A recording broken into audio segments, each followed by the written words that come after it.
Well, I think I was trying to think about, what unites us as a country and what can unite us as a country. And I think kindness is something that links us to every other person because if we're kind, if we're empathic, we underestimate the impact that it can have on a global scale, actually. I like that because being kind is an intentional decision that you're making. We all have a choice, right? Hmm. You can either be kind or not kind. Yes.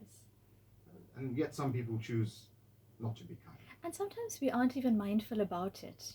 So I think when we're mindful before we react to anything, to always have this filter in our mind before we even speak. How can I respond to this with kindness?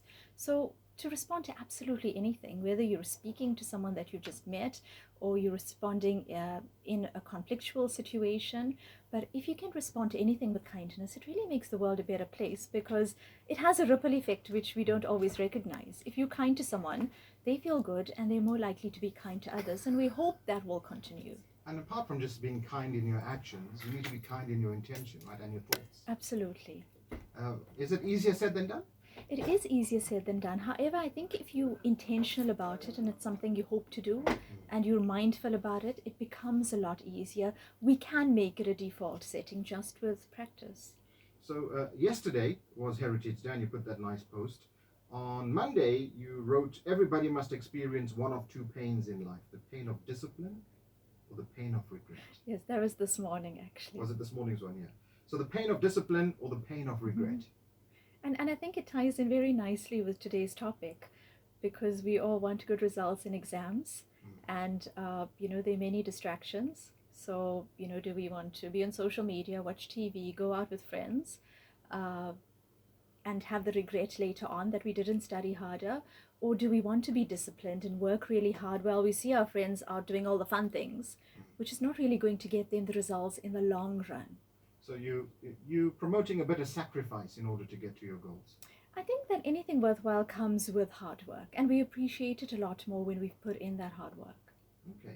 So if you just tuned in, we're talking to psychologist Rakhi Beekrum. It's Mindful Living here on Lotus FM. My name's Alan Khan. Thanks, by the way, to Senzo Mtetwa for taking care of the show on Monday and Tuesday. Thank you, Senzo. Appreciate it. Michael Bechan is in studio. He's taking care of the phones and pushing the buttons. If you want to call in tonight to get some free expert advice on mental health or exam stress, the expert is in studio with me. You can get to speak to Rakhi Beekrum. All you need to do is pick up the phone and give Michael a call on 089 310 8789. Michael will take down your details and we'll call you back in about 10 minutes' time. 089 310 8789. We'll just take maybe one or two calls. We'll focus more of our attention tonight on WhatsApp. You can send me your questions and comments for Rakhi Beekrum on 071 613 7803. That's 071 613 7803. So as I mentioned, our topic this evening is on mental health and exam stress.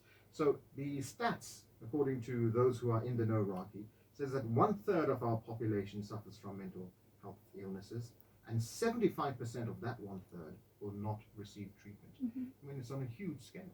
I think it's probably huger than that because statistics are gained from something. So if we think about the number of people that go undiagnosed, it's probably a lot more than that.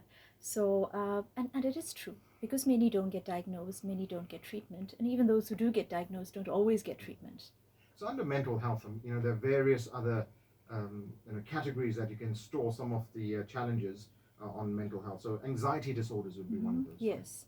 So how would you define or constitute what is an anxiety disorder? So there's several different anxiety disorders. The two that we deal with often on a daily basis, one is panic disorder, where someone has recurrent panic attacks. And the other common one is generalized anxiety disorder, where there's constant worry about something, so it affects our sleep because we're always worrying. What is consistent between the two is that what stresses us out or what we're anxious about is often a thought that is irrational.